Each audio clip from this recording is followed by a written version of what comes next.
জান্নাতে যাওয়ার পথে বাধাগুলো কি কি? আমরা আজ সেরকম 16টি বাধার কথা জানবো। কয়টি বাধা? 16টি বাধার কথা জানবো। 16 শ্রেণীর হতভাগা মানুষের কথা জানবো, যে হতভাগা মানুষগুলো জান্নাতে যেতে পারবে না, জান্নাতে যাওয়ার এই নেয়ামতের সৌভাগ্য লাভ থেকে তারা বঞ্চিত হবে। সর্বপ্রথম যে হতভাগা মানুষদের কথা বলতে চাই, যারা জান্নাতে যেতে পারবে না, তারা হলো যারা আল্লাহর প্রতি ঈমান আনে নাই, যারা মুসলমান হয় নাই, যারা ঈমান আনে নাই, আল্লাহর প্রতি যারা বিশ্বাস করে নাই, তারা আল্লাহর তৈরি জান্নাতে যাবে এটা কখনো আশা করা যায়? যদি আল্লাহকে কেউ বিশ্বাসই না করে, আল্লাহর একত্ববাদকে স্বীকারই না করে, শিরকে লিপ্ত হয়, সে মুসলমানই না হয়, তাহলে সে আল্লাহর জান্নাতের প্রত্যাশা কোত্থেকে করতে পারে? একজন মানুষ তিনি মুসলমান না, তিনি অমুসলিম, তার ব্যক্তি জীবনে অনেক ভালো কাজ থাকতে পারে, অনেক ভালো অর্জন থাকতে পারে, কিন্তু তার ভিতরে ঈমান নাই। এই লোকটা আল্লাহর কাছে জান্নাতের আশা কখনো করতে পারে? একজন মানুষ বাংলাদেশে মানুষের জন্য অনেক কাজ করেছেন, বাংলাদেশের উন্নয়নে অনেক ভূমিকা তার ছিল বা আছে, বাংলাদেশে অনেক কল্যাণকামিতা তিনি চান, তার অনেক ইন্ডাস্ট্রি কারখানা থেকে বহু দেশের উপকার হয়, দেশে মানুষ উপকার হয়, এরকম আরো বহু উপকারিতা তার দ্বারায় হয়, কিন্তু লোকটা বাংলাদেশের অস্তিত্বকে স্বীকার করে না, বাংলাদেশের অস্তিত্বকে স্বীকার করে না, বাংলাদেশের স্বাধীনতা, সার্বভৌমত্ব এগুলো স্বীকার করে না। সে যদি বাংলাদেশকে অস্বীকার করে, বাংলাদেশ রাষ্ট্রের বিরুদ্ধে বিদ্রোহ করে, তাহলে এই ব্যক্তিকে বাংলাদেশ রাষ্ট্র বা রাষ্ট্রের তরফ থেকে রাষ্ট্রীয় কর্তৃপক্ষ কখনো তাকে রাষ্ট্রের কোনো সম্বর্ধনা, রাষ্ট্রের কোনো বিশেষ সম্মাননা ওই ব্যক্তিকে কখনো দিবে? দেওয়ার কথা। যে রাষ্ট্রকেই স্বীকার করে না, রাষ্ট্র তাকে সম্বর্ধনা দেওয়ার কথা। তার হতে পারে অনেক অর্জন আছে, হতে পারে অনেক অবদান আছে, তার একটারও 2 পয়সার কোনো মূল্য থাকবে না যদি সে রাষ্ট্রটাকেই কি করে? অস্বীকার করে। ঠিক একইভাবে যে আমার রবকে মানে না, যার আল্লাহর প্রতি ঈমানই নেই, বিশ্বাসই নেই, তার হাজারটা ভালো কাজ থাকতে পারে, আল্লাহ রাব্বুল আলামিনের কাছে সে কখনো জান্নাত প্রত্যাশা করতে পারে? যে আল্লাহকে স্বীকার করে না, সে আল্লাহর কাছে জান্নাত কিভাবে আশা করে? এই জন্য ভাইরা আমার, সহিহ মুসলিমের হাদিসে আসছে, নবী করিম সাল্লাল্লাহু আলাইহি সাল্লাম বলেছেন, লা তাদখুলুল জান্নাতা হাত্তা তুমিনু, তোমরা ততক্ষণ পর্যন্ত জান্নাতে প্রবেশ করবে না যতক্ষণ পর্যন্ত তোমরা ঈমানদার হবে না। অর্থাৎ ঈমানদার না হলে জান্নাতে যাওয়ার কোনো সুযোগ নেই। এই প্রথম শ্রেণীর মানুষ, তারা দুনিয়া থেকে যদি ঈমান ছাড়া যায়, তাহলে সেক্ষেত্রে চিরকাল তারা জান্নাতে নিষিদ্ধ থাকবে, অনন্ত অসীমকাল জাহান্নামে তারা থাকবে, জান্নাতে কখনোই আসতে পারবে না। আর বাকি 15 শ্রেণীর মানুষ যারা আছে, এরা এক সময় তাদের পাপ এবং অপরাধের প্রায়শ্চিত্ত করার পর, এর শাস্তি পাওয়ার পর আল্লাহ তাআলা চাইলে তাদেরকে জান্নাতে দিতে পারেন, এবং তাদের ঈমান যদি থাকে কোনো না কোনো সময় তারা জান্নাতে যাবে, তাদের গুনাহগুলো মাফ হওয়ার পর অথবা শাস্তি হওয়ার পর, যেহেতু তারা ঈমানদার। এটাই হলো আহলুস সুন্নাহ ওয়াল জামাতের বিশ্বাস এবং আকীদা, যে মুরতাকিবে কাবীরা, কাবীরা গুনাহ করে দুনিয়া থেকে যদি কেউ জাহান্নামী হয়ে যায়, সে চিরকাল অনন্ত অসীমকাল জাহান্নামে থাকবে না, বরং সেখান থেকে এক সময় না এক সময় সে বের হয়ে আসবে। এটাই আহলুস সুন্নাহ ওয়াল জামাতের আকীদা। মুতাজিলা সহ কিছু ভ্রান্ত ফেরকার মানুষের বিশ্বাস হলো যে জাহান্নামে একবার যে যাবে সে চিরকাল সেখানে থাকবে। বিভিন্ন আয়াতের অপব্যাখ্যা তারা করে থাকেন। যাই হোক, তাহলে প্রথম শ্রেণীর কথা আমরা জানলাম, যারা জান্নাতে নো এন্ট্রি, তাদের জান্নাতে প্রবেশের সুযোগ থাকবে না, তারা হলো যাদের আল্লাহর প্রতি ঈমান নাই, যারা মুসলমান না, যারা ঈমানদার না, তারা চিরকালের জন্য জান্নাতে নিষিদ্ধ থাকবে। 1 নাম্বার 2, দ্বিতীয় যে প্রকারের মানুষ জান্নাতে যেতে পারবে না, বা দ্বিতীয় যে বিষয়টি জান্নাতে যাওয়ার পথে বাধা, সেটি হলো আত্মীয়তার সম্পর্ক ছিন্ন করা। রক্ত সম্পর্কীয় আত্মীয়কে যদি কেউ স্থায়ীভাবে ছিন্ন করে, তাদের সাথে সম্পর্ক যদি একবারে কাট করে ফেলে, বুখারী মুসলিম এক যুগে বর্ণনা করেছেন, নবী করিম সাল্লাল্লাহু আলাইহি সাল্লাম বলেছেন, লা ইয়াদখুলুল জান্নাতা কাতি', আত্মীয়তার সম্পর্ক ছিন্ন করে দেয় যে এই ব্যক্তি জান্নাতে প্রবেশ করবে না, সে জান্নাতে প্রবেশ করবে না। অতএব আত্মীয়তার সম্পর্ক যারা ছিন্ন করেছেন তারা তওবা করতে হবে। আপনার ভাই, আপনার বোন, শত বাধা হতে পারে, শত ঝামেলা হতে পারে, শত গন্ডগোল হতে পারে, আপনার চাচা, আপনার ফুফু, আপনার মা বাপ, আপনার সন্তান সন্ততি, আপনার মামা, আপনার খালা, এরা সবাই আপনার রক্ত সম্পর্কীয় আত্মীয়। এদের সাথে আপনি স্থায়ী সম্পর্ক ছিন্ন করবেন, এই সুযোগ কিন্তু ইসলাম আপনাকে রাখে নাই। হ্যাঁ, যদি এমন হয় যে তাদের সাথে সম্পর্ক রাখতে গেলে আপনার জীবন হুমকির মধ্যে পড়ে, আপনি বিপর্যস্ত হন, আপনাকে তারা ক্ষতি করে, তো শুধু ক্ষতি থেকে বাঁচার জন্য আপনি দূরে আসেন, সেটা ভিন্ন বিষয়। কিন্তু সম্পর্ক যদি একেবারে স্থায়ীভাবে ছিন্ন করেন, বিশেষ করে দুনিয়াবি ঠুনকো অজুহাতে, ঠুনকো কারণে, কোনো কারণে মনোমালিন্য হয়েছে, আর চিরকালের জন্য সম্পর্ক ছিন্ন করে দিলেন, তো এটা হারাম। এই লোক যদি নামাজিও হয়, এই লোক যদি ওয়াজ মাহফিলেও আসে, এই লোক যদি জিকির আজকারও করে, এই লোক যদি তাসবিহ তেলাওয়াতও করে, যেহেতু সে আত্মীয়তার সম্পর্ককে ছিন্ন করে ফেলেছে, এই লোক জান্নাতে প্রবেশ করতে পারবে না যতদিন না সে তওবা করে তার পাপ থেকে, অপরাধ থেকে সে ফিরে না আসছে। ভাইরা আমার, তাহলে জান্নাতে যাওয়ার ক্ষেত্রে দ্বিতীয় বড় বাধা হলো এই বিষয়টি, অর্থাৎ আত্মীয়তার সম্পর্ক ছিন্ন করা। আর প্রথম বাধার কথা বলেছি হলো বেঈমানি, কুফরি, আল্লাহর প্রতি অবিশ্বাস এবং শিরক। এগুলো জান্নাতে যাওয়ার ক্ষেত্রে সবচেয়ে বড় বাধা, স্থায়ী বাধা। আর দ্বিতীয়টি হলো আত্মীয়তার সম্পর্ক ছিন্ন করা। নাম্বার 3, চগলখড়ি করা।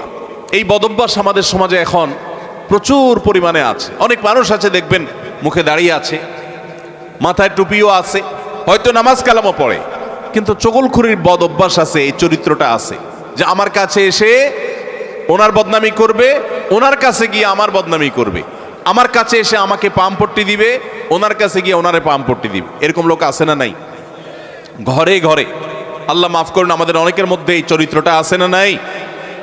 নবী করিম সাল্লাল্লাহু আলাইহি সাল্লাম এই চগলখড়ি সম্পর্কে সহিহ মুসলিম বর্ণিত হাদিসে বলেছেন, লা ইয়াদখুলুল জান্নাতা নাম্মাম, চগলখোর জান্নাতে প্রবেশ করবে না।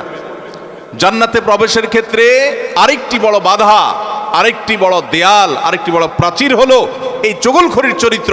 ভাইরা আমার, আসুন তওবা করি, চগলখড়ি করব না। কারোর ভালো কিছু পেলে সেটা তার পেছনে অন্যদের কাছে বলবো, আর মন্দ কিছু হলে তার সামনে বলবো। তার সামনে এসে একরকম, তার পেছনে গিয়ে আরেক রকম, সামনে এসে তার প্রশংসা, পেছনে গিয়ে তার দুর্নাম।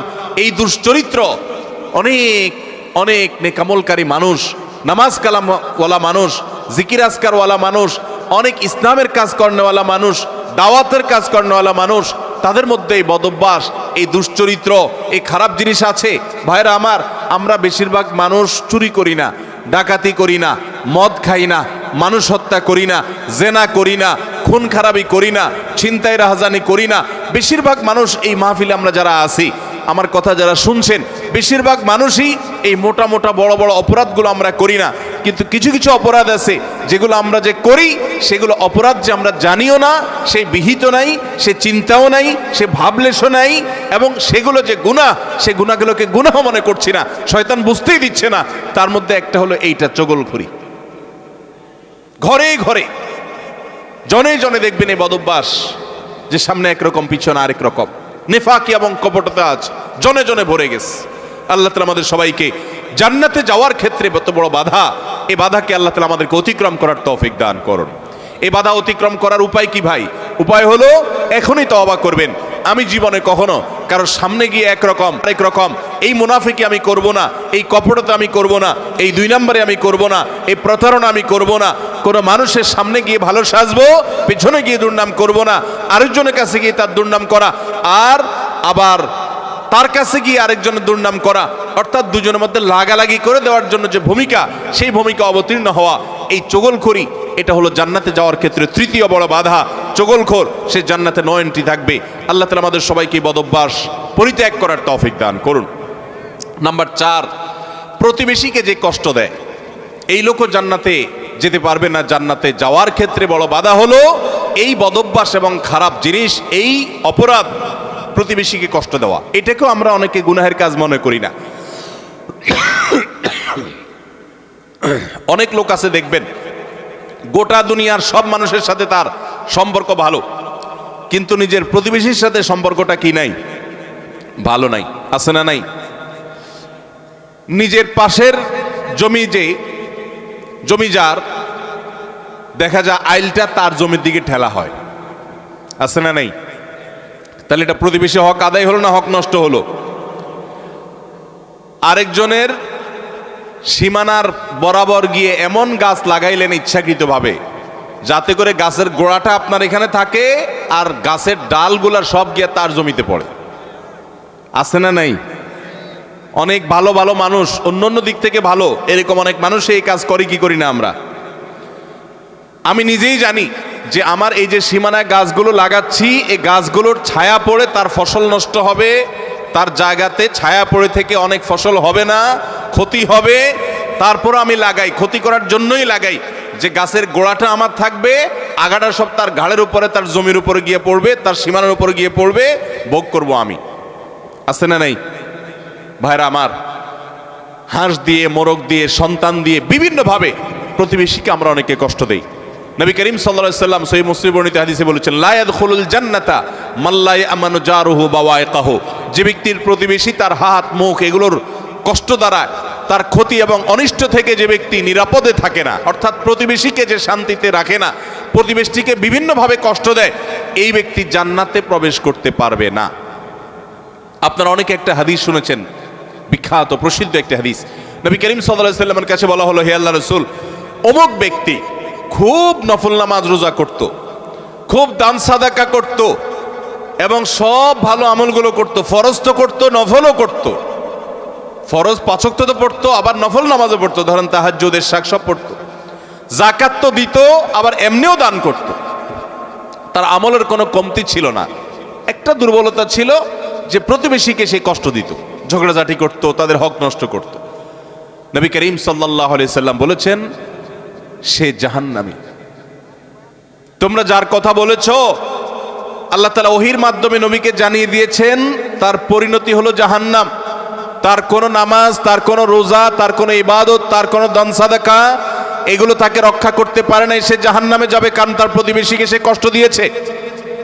এর বিপরীতে নবীজি সাল্লাল্লাহু আলাইহি সাল্লামকে বলা হলো যে আরেকজনের কথা আমরা জানি, শুধু ফরজ নামাজগুলো পড়তো, নফল নামাজ পড়ার সময় পাইতো না, শুধু ফরজ কাজগুলো করতো, অতিরিক্ত দান সাদাকার সুযোগও পেত না, কিন্তু তার একটা ভালো গুণ ছিল, সে প্রতিবেশীদের সাথে সুসম্পর্ক বজায় রাখতো। তারা যদিও খুব বেশি ভালো ছিল না, কিন্তু সে ভালো থাকার চেষ্টা করত, নিজে থেকে তাদের যেন কষ্ট না হয় এটা খেয়াল রাখতো। নবী সাল্লাল্লাহু আলাইহি সাল্লাম বলেছেন, এই লোকটা জান্নাতি। ভাইরা আমার, প্রতিবেশী যে কত বড় একটা ব্যাপার, এটা আমরা বেশিরভাগ মানুষ বুঝি না। গ্রাম বলেন, শহর বলেন, বেশিরভাগ জায়গায় আমরা প্রতিবেশীর হক নষ্ট করি। প্রতিবেশীকে জানেন? আপনার রক্ত সম্পর্কীয় আত্মীয়, যেমন মা বাবা, সন্তান সন্ততি, ছেলে মেয়ে, ভাই বোন, একেবারে এ ক্লাসের আত্মীয়, যারা এ ক্লাসের প্রথম সারির, যারা রক্ত সম্পর্কীয় আপনার বাবার দিককার, বাপ মা, ছেলে মেয়ে, ভাই বোন, চাচা ফুফু, এদেরকে বলা হয় এ ক্লাসের আত্মীয়, একদম প্রথম শ্রেণীর। এই আত্মীয়দের পরে সবচেয়েতে যার হক আপনার কাছে সবচেয়ে বেশি, তারা হলো আপনার প্রতিবেশী। বেশিরভাগ ক্ষেত্রে দেখবেন প্রতিবেশীর সাথে সম্পর্ক ভালো নাই, আইল ঠেলাঠেলি, গন্ডগোল, ফাসাদ, ঝগড়াঝাটি, মারামারি, গ্রামে এক ধরনের, শহরে আরেক ধরনের। শহরে ধরেন ধুমধাড়াক্কা গানের ভলিউম দিয়ে আশপাশের প্রতিবেশীকে কষ্ট দিচ্ছেন, ময়লাটা বের করে আপনি আপনার দরজার সামনে রাখছেন, প্রতিবেশী বের হয়ে নাকে হাত দিতে হয়েছে, আপনার জুতাগুলো তার ফ্ল্যাটের সামনে চলে গেছে, তাকে আপনি কষ্ট দিচ্ছেন। আপনার বিল্ডিংয়ের পাশের জায়গাটা খালি আছে, ময়লাটা সেখানে ফেলতেছেন, আপনার বাচ্চাদেরকে দিয়ে তারে কষ্ট দিচ্ছেন। গ্রামে দেখা যায় হাঁস মুরগি দিয়ে প্রতিবেশীকে কষ্ট দিচ্ছেন, আপনার ছাগল গিয়ে তার জিনিসপত্র খেয়ে ফেলছে, আপনার বাচ্চারা গিয়ে তাকে ডিস্টার্ব করছে, আপনার গাছগুলো গিয়ে ছায়া হয়ে তার জায়গাতে ক্ষতি করছে, তার জায়গা বরাবর আপনি পুকুর কাটতেছেন যাতে করে ভেঙে আপনার এখানে পড়ে। এক কথায় নানাভাবে আমরা প্রতিবেশীকে ক্ষতিগ্রস্ত করছি।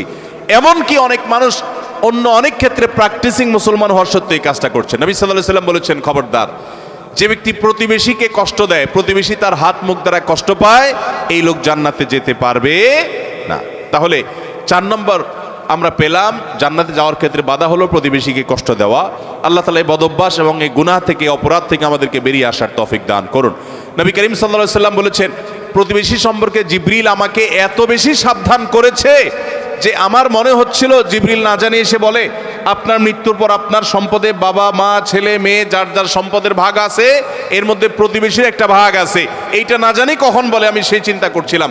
কারণ এতবার এসে জিবরিল আমাকে সাবধান করছে যে খবরদার, প্রতিবেশীর ব্যাপারে কেয়ারফুল থাকতে হবে, সতর্ক থাকতে হবে। আমরা সতর্ক থাকবো তো ইনশাআল্লাহ। নাম্বার 5, অহংকারী ব্যক্তি, যে অহমিকা দেখায়, দম্ভ করে, গরিমা নিয়ে চলে, মানুষকে মানুষ মনে করে না। কারোর টাকার গরম আছে, কারোর নাম যশ খ্যাতির গরম আছে, কারোর ক্ষমতার গরম আছে। আল্লাহ তাআলা এক একজনকে এক একটা দিয়ে পরীক্ষা করেন। এগুলোর মাধ্যমে যারা অহংকারী হয়ে যায়, এগুলোর কারণে যারা অহংকারী হয়ে যায়, এই অহংকারী ব্যক্তি কখনো জান্নাতে যাবে না। সহিহ মুসলিমের হাদিসে আসছে, নবী করিম সাল্লাল্লাহু আলাইহি ওয়াসাল্লাম বলেছেন, লা ইয়াদখুলুল জান্নাতা মান কানা ফি কলবিহি মিসকালু যাররাতিন মিন কিবরিন। যেই ব্যক্তির অন্তরে যাররা পরিমাণ অহংকার থাকবে, দম্ভ থাকবে, এই মুতাকাব্বির অহংকারী ব্যক্তি জান্নাতে কখনো প্রবেশ করবে না। আল্লাহ রাব্বুল আলামিন হাদিসে কুদসিতে বলেছেন, অহংকার হলো আমার চাদর। অহংকার হলো কার চাদর ভাই? আল্লাহ তাআলার চাদর। এই চাদর নিয়ে যদি কেউ টানাটানি করে, আল্লাহ রাব্বুল আলামিন তাকে ছিন্ন বিচ্ছিন্ন করে ছাড়বেন, তাকে আল্লাহ তাআলা কখনো জান্নাত দিবেন। এজন্য ভাইরা সবসময় বিনয়ী হয়ে থাকতে হবে। জান্নাতি লোকদের কিছু মার্কা আছে, এর ভিতরে একটা মার্কা হলো তারা বিনয়ী থাকবে, মাটির মানুষ হয়ে থাকবে, নিরীহ হয়ে থাকবে। তাদের উপরে সবাই চড়াও হতে চাইলেও তারা চড়াও হবে না, অর্থাৎ বিনম্র থাকবে। এটা জান্নাতি লোকদের মার্কা। এই জন্য ভাইরা বিনয়ী হতে হবে। 5 নম্বর, যারা জান্নাতে যেতে পারবে না, জান্নাতে যাওয়ার ক্ষেত্রে বাধা হলো অহংকার, সে অহংকারী মানুষ। 6 নম্বর হলো প্রতারক। 7 নম্বর হলো দান করে খোটা দেয় যে সে। আর 8 নম্বর হলো কৃপণ। আর এই তিনটি তিরমিজি বর্ণিত হাদিসে বর্ণিত হয়েছে। নবী করিম সাল্লাল্লাহু আলাইহি ওয়াসাল্লাম বলেছেন, লা ইয়াদখুলুল জান্নাতা খাব্বুন ওয়ালা মান্নানুন ওয়ালা বাখিল। যে ব্যক্তি কাউকে প্রতারণা করে, ধোঁকা দেয়। এখন আমাদের সমাজে মুসলমানদের মধ্যে ধোঁকা দেনওয়ালা মানুষের সংখ্যা কি কম না বেশি? দোকানদার বলেন, ব্যবসায়ী বলেন, চাকরিজীবী বলেন, যার কথাই বলেন, এমনকি নেতারা বলেন, জনগণকে ধোঁকা দেয়। ঠিক না ভাই? ঠিক। সবাই যার যার জায়গা থেকে কে কাকে ল্যাং মারবে, কে কাকে ধোঁকা দিবে, এটাই হলো আমাদের কাজ এখন। অথচ ধোঁকাবাজ, প্রতারক, চিটার, বাটপার, এই লোকগুলো কখনো জান্নাতে যেতে পারবে। নবী করিম সাল্লাল্লাহু আলাইহি ওয়াসাল্লাম এই হাদিস বলছে যে প্রতারক জান্নাতে যাবে না। দ্বিতীয়ত, মান্নান, অর্থাৎ দান করে যে খোটা দেয়, এই লোকও জান্নাতে যেতে পারবে না। দান করে খোটা দেওয়ার বদভ্যাস আছে না নাই আমাদের অনেকের? দান করেছেন আল্লাহকে খুশি করার জন্য, যদি আপনি খোটা দেন তাহলে আপনার দান বরবাদ হয়ে যায়, ওটা নষ্ট হয়ে যায়। আল্লাহ বলেছেন, লা তুবতিলু সাদাকাতিকুম বিল মান্নি ওয়াল আযা। তোমরা দান করার পর খোটা দিয়া, কষ্ট দিয়া, যাকে দান করছো তাকে কষ্ট হয় এরকম কথা বলে ওই দানকে বরবাদ করে দিও না। আমরা অনেকে এই কাজ করি। দান করেছেন, ওই ব্যক্তির কাছ থেকে থ্যাঙ্কসের আশাও করবেন না। থ্যাঙ্কস মানে কৃতজ্ঞতা সে আদায় করবে, শুকরিয়া দিবে, সে আপনার স্বীকৃতি দিবে, এই আশাটাও আপনি করতে যাবেন না। আল্লাহ কোরআনে কারীমে সূরা দাহরের মধ্যে জান্নাতি এবং নেককারদের বৈশিষ্ট্য বলতে গিয়ে বলেছেন, ওয়ায়ুতঈমুনাত তুআমা আলা হুব্বিহি মিসকিনাও ওয়া ইয়াতীমান ওয়া আসীরা। জান্নাতি মানুষগুলো, আবরার এবং নেককাররা হলো তারা আল্লাহর মহব্বতে মিসকিনকে, বন্দীকে, অন্যান্য অভাবী মানুষদেরকে তারা খাদ্য দেয় এবং বলে, ইন্নামা নুতঈমুকুম লিওয়াজহিল্লাহ লা নুরিদু মিনকুম জাযাআও ওয়ালা শুকুরা। তারা বলে, আমরা আল্লাহর জন্য তোমাদেরকে খাদ্য দিচ্ছি, তোমাদের কাছ থেকে এর কোনো ফিডব্যাক, বিনিময় তো চাই না, এমনকি শুকরিয়া, তোমরা যে আমাদেরকে থ্যাঙ্কস বলবা সেটা পর্যন্ত আমরা আশা করি না, দরকার নেই।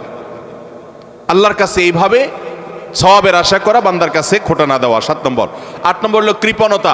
এটা জাহান্নামের যাওয়ার অন্যতম বড় মাধ্যম এবং জান্নাতে যাওয়ার ক্ষেত্রে বাধা হলো কৃপণতা। নবী করিম সাল্লাল্লাহু আলাইহি ওয়াসাল্লাম কৃপণ ছিলেন না, তার অনেক সম্পদ ছিল না, কিন্তু যা ছিল সেটা অকাতরে তিনি দান করতেন। তার যে দানশীলতা, আম্মা জান আয়েশা রাদিয়াল্লাহু তাআলা বলতেন যে তিনি দানশীলতা তার বিশেষ করে রমজান এলে এমন বেড়ে যেত যে মুক্ত বাতাসের মতো, যে চাইতো তাকেও দিত, যে চাইতো না তাকেও দিত, সর্বত্র তার দান ছড়িয়ে যেত। এবং দান করতে করতে সব শেষ করে অনেক সময় বাসায় যেতেন, তার নিজের জন্য কিছুই রাখতেন না। এইভাবে তিনি দানশীল ছিলেন। তো নবী সাল্লাল্লাহু আলাইহি ওয়াসাল্লাম কৃপণতা থেকে পানা চেয়েছেন। আমরা অনেকেই কিন্তু কৃপণ, আল্লাহ অনেক সম্পদ দিয়েছে কিন্তু খরচ আমরা করতে চাই না। নবীজি পানা চাইছেন, আল্লাহুম্মা ইন্নী আউযু বিকা মিনাল বুখলি ওয়াল জুবন। আল্লাহ আপনার কাছে কৃপণতা থেকে পানা চাই। ভাইরা আমার, তাহলে জান্নাতে যাওয়ার ক্ষেত্রে 8 নম্বর বাধা হলো কৃপণতা। কৃপণ, সে জান্নাতে এন্ট্রান্সের সুযোগ পাবে না। 9 নম্বর, ঘুষ দাতা এবং ঘুষ গ্রহীতা। যে ঘুষ দেয় সে যদি একান্ত নিরুপায় হয়ে দেয় এমন কাজ, যে কাজ না হলে তার জীবন বাঁচে না, অনেক জটিল প্রয়োজন, এরকম প্রয়োজনে সে যদি ঘুষ দিতে বাধ্য হয়, ঘুষ দেওয়া ছাড়া তার কোনো উপায় না থাকে, তাহলে ওই ব্যক্তিকে মাজুর হিসেবে আল্লাহ তাআলা মাফ করবেন আশা করা যায়। কিন্তু সচরাচর আমরা দেখা যায় আজকাল যেসব ক্ষেত্রে ঘুষ দিয়ে সুবিধা নেই, ওটা না নিলে আমি যে মরে যাব এরকম না, আমি ইচ্ছা করলে হারামটা নাও করতে পারি। আবার অনেক ক্ষেত্রে আমার বৈধ জিনিসটাকেই আমি অবৈধভাবে পাওয়ার জন্য আমি ঘুষ দিচ্ছি। তো এই যে ঘুষ দাতা, ঘুষ গ্রহীতা তো সর্বাবস্থায় অপরাধী, ঘুষ দাতাও সে অপরাধী হবে এইভাবে যদি সে ঘুষ দেয়। আপনি একটা জায়গায় কাজে যাবেন, সিরিয়াল দিয়া, সবাই সিরিয়ালে দাঁড়াইছে, আপনিও সিরিয়ালে দাঁড়াবেন, এটাই হলো নিয়ম। সবাই সিরিয়ালে দাঁড়াইছে, আপনি সিরিয়ালে দাঁড়াইতে চাচ্ছেন না, সেজন্য কি করলেন? ঘুষ দিলেন। ঘুষ দিয়া সবার আগে কাজটা করে নিয়ে আসলেন। এই যে ঘুষ দিল, এই ঘুষ দেওয়াটা সে, এটা কি সে বাধ্য হয়ে দিয়েছে? বরং এখানে যে ঘুষ খাইছে তাকে সে বাধ্য করছে। আমাদের দেশে আমরা সরাসরি শুধু ঘুষখোরদের দোষ দেই। ঘুষখোরদের তো দোষ আছেই শতভাগ, কিন্তু অনেক সময় ঘুষ যারা দেয় তাদেরও দোষ কম নাই। অনেক অফিসার আছে ঘুষ না খাইলে ক্লায়েন্টরা বরং পেরেশান হয়ে যায় যে এই স্যার, নতুন স্যার ঘুষ খায় না, তাহলে তো পেরেশানের ব্যাপার, কিভাবে 2 নম্বর এটা আদায় হবে। অতএব ভাইরা আমার, ঘুষ দাতা এবং গ্রহীতা, তাবরানী হাদিসে আসছে, নবী করিম সাল্লাল্লাহু আলাইহি ওয়াসাল্লাম বলেছেন, আর রাশি ওয়াল মুরতাশি ফাফিন্নার, ঘুষ দাতা ঘুষ গ্রহীতা উভয় জাহান্নামে যাবে। অতএব ঘুষ দিতেও খুব সাবধান, আর যারা ঘুষ খাচ্ছে তাদের কথা তো বলাই বাহুল্য। তাহলে জান্নাতে যাওয়ার ক্ষেত্রে এই ঘুষ দেওয়া নেওয়া এটা একটা বড় বাধা, আর জান্নাতি হতে পারবে না, জান্নাতে নো এন্ট্রেন্স থাকবে ওই সমস্ত লোকদের যারা এটা করে। নাম্বার 10, মাতা পিতার অবাধ্য। নাম্বার 11, নেশাগ্রস্ত, নেশায় আসক্ত। এ সম্পর্কে নাসাই বর্ণিত হাদিসে আসছে, নবী করিম সাল্লাল্লাহু আলাইহি ওয়াসাল্লাম বলেছেন, লা ইয়াদখুলুল জান্নাতা আকুন ওয়ালা মান্নান ওয়ালা মুদমিনু খামরিন। জান্নাতে যেতে পারবে না মা বাবার নাফরমান, মা বাবার অবাধ্য, মা বাবার সাথে বেয়াদবি করে, মা বাবার যৌক্তিক নির্দেশগুলোকে লঙ্ঘন করে। অনেক মানুষ আছে দেখবেন নামাজ কালাম পড়ে, কপালে সেজদা পড়ে গেছে, অন্য অনেক ভালো কাজ করে, কিন্তু মা বাবার প্রতি তিনি অনুগত নন, তাদের সাথে নাফরমানি করে। এই সন্তান কখনো জান্নাতে যেতে পারবে না যাবত না আল্লাহ তাআলা তাকে মাফ না করেন, অথবা তার এই পাপের প্রায়শ্চিত্ত সে না করে। অর্থাৎ এটা জান্নাতে যাওয়ার ক্ষেত্রে বাধা, মাতা পিতার নাফরমান। আর 11 নম্বর হলো মাদকে আসক্ত, যেটা এই একই হাদিসে নাসাই বর্ণিত হাদিসে আছে। মাদক আসক্ত অর্থাৎ মাদক সেবন করতে করতে এটা দেশে অভ্যস্ত হয়ে পড়েছে, এটা স্থায়ী রোগে পরিণত হয়েছে, এই লোকটাও জান্নাতে যেতে পারবে না। 12 নম্বর হলো ওই লোক যার শরীর হারাম দ্বারা গঠিত হয়েছে, যার গোশত, মাংস, রক্ত হারাম খেয়ে, হারাম উপার্জন করে করে এগুলো গঠিত হয়েছে। সেটা সুদের টাকায় হোক, সেটা ঘুষের টাকায় হোক, সেটা চুরির টাকায় হোক, সেটা দুর্নীতির টাকায় হোক, সেটা যেভাবেই হোক না কেন। এই সম্পর্কে মুসনাদ আহমদের হাদিস আছে, নবী করিম সাল্লাল্লাহু আলাইহি ওয়াসাল্লাম বলেছেন, লা ইয়াদখুলুল জান্নাতা জাসাদুন নাবাতা বিসসুহত। যে শরীর হারাম দ্বারা বৃদ্ধি হয়েছে, হারাম দ্বারা গঠিত হয়েছে, সে শরীর জান্নাতে প্রবেশ করবে না। এটা হলো 12 নম্বর। 13 নম্বর হলো অহংকারী ব্যক্তি, যে শুধু অহংকার করে তা নয়, অহংকারের পাশাপাশি আরেকটা বদঅভ্যাস আছে, আরেকটা রোগ আছে, যে রীতিমতো কাউকে পাত্তা দেয় না এবং গোয়ার কিসিমের হয়, গোয়ার কিসিমের হয়, খুব তেড়া কিসিমের হয়, শক্ত মেজাজি হয়, কোনোভাবেই সে নরম হতে চায় না। এই অতুল এবং জাওয়াজ, আবু দাউদ শরীফের হাদিসের বর্ণনা মতে এই টাইপের মানুষও জান্নাতে যেতে পারবে না, যারা অনেক বেশি এরকম গোয়ার হয় এবং রূঢ় স্বভাবের হয়। স্বভাবটাই হলো রূঢ়, স্বভাবটাই হলো রুষ্ট, সে সবসময় মানুষের সাথে এরকম কঠোর স্বভাবের হয়, তার মনটাই হলো পাথরের মতো। এই মানুষগুলো জান্নাতে যেতে পারবে না, এবং আবু দাউদের হাদিস সেটি বলছে। আর 14 নম্বর হলো গণক, যে ভবিষ্যতে কি হবে না হবে মানুষের সমস্ত গণক গণনা করে বিভিন্ন খবর বলে দেয়। অনেক সময় এগুলো সত্য হয়, এবং কুফরি কালাম করে শয়তানের আশ্রয় নিয়ে ব্ল্যাক ম্যাজিকের মাধ্যমে, জাদুবিদ্যার মাধ্যমে বিভিন্নভাবে এরকম অনেক কিছু বলতে পারে তারা, এবং সেগুলো খেটেও যেতে পারে, অস্বাভাবিক নয়। কিন্তু এই যে অসৎ উপায়ে কুফরি কালামের মাধ্যমে, জাদুর মাধ্যমে শয়তানের আশ্রয় নিয়ে ভবিষ্যৎ সম্পর্কে বলে দেয়, এই রকম গণক যারা, এরাও জান্নাতে যেতে পারবে না। এমনকি তাদের কাছে যারা যায়, যারা তাদের কথা বিশ্বাস করে, আস্থা রাখে, এদের ইবাদত পর্যন্ত একটা মেয়াদ পর্যন্ত কবুল হবে না, হাদিসে বলা হয়েছে। তাহলে 14 প্রকার হলো এই গণক। আর 15 নম্বর হলো জাদুকর, যারা ব্ল্যাক ম্যাজিক করে মানুষকে। আজকাল এই ব্ল্যাক ম্যাজিক ভাই ঘরে ঘরে হয়ে গেছে, ঘরে ঘরে দুষ্ট জিনকে দিয়ে শয়তানের আশ্রয় নিয়ে ব্ল্যাক ম্যাজিশিয়ানরা ব্ল্যাক ম্যাজিক করে। দেখবেন যে বিভিন্ন পোস্টারে লেখা কামরূপ কামাখ্যা থেকে প্রশিক্ষণ প্রাপ্ত, আছে না নাই? ফেসবুকে দেখবেন বিভিন্ন কমেন্টে এরকম পোস্টার পোস্ট করে অনেক অনেক লোক। আবার অনেক সময় দেখবেন বিভিন্ন জায়গায় জায়গায় এগুলো আছে। ঘরে ঘরে দেখবেন এমন অনেক রোগী আছে যেই রোগীদের কোনো ট্রিটমেন্ট ডক্টররা করতে পারছেন না। দেশ বিদেশ ঘুরে, বহু হাসপাতাল ঘুরে, বহু ট্রিটমেন্ট নিয়েও কোনো চিকিৎসা করাতে পারছেন না, কোনো ট্রিটমেন্ট হচ্ছে না, সুস্থ হচ্ছে না। এগুলোর একটা অংশ, আমি সবগুলো বলছি না, একটা বড় অংশ ব্ল্যাক ম্যাজিকের রোগী আস্তে আস্তে শেষ হয়ে যাচ্ছে। বিভিন্ন বর্ণনা আছে সম্পর্কে। ব্ল্যাক ম্যাজিক এটা ওটের উপর যদি পড়ে তো ওটকে পাতিল পর্যন্ত নিয়ে যায়, অর্থাৎ শেষ হয়ে যায়, জবাই করে খাওয়া ছাড়া উপায় থাকে না, আর মানুষকে কবর পর্যন্ত নিয়ে ছাড়ে। অন্য আরেক হাদিসে আছে যে এই যে মানুষের হিংসাত্মক দৃষ্টি, কুদৃষ্টি, বদনজর, এটা ভাগ্যকে পর্যন্ত আল্লাহর ফয়সালাতেই পরিবর্তন পর্যন্ত করে দেয়। এরকম ভয়াবহ একটা বিষয়। তো এই ব্ল্যাক ম্যাজিশিয়ান যারা, এরা জান্নাতে যেতে পারবে না। আর 16 নম্বর হলো আপনার সিল্কের পোশাক পরা। আল্লাহ রাব্বুল আলামিন এই সব কবিরা গুনাহ, এগুলো যেগুলো বললাম এগুলো একটা সগীরা গুনাহ না, প্রথমটা শুধু কবিরা না, আকবারুল কাবায়ের, সবচেয়ে বড় কবিরা গুনাহ, বরং সেটা কুফরি, ঈমান বিধ্বংসী বিষয়। সেটা সহ এই 16টি সবগুলো কবিরা গুনাহ এবং কুফর থেকে, শিরক থেকে আল্লাহ তাআলা আমাদের সবাইকে বেঁচে থাকার তৌফিক দান করুন।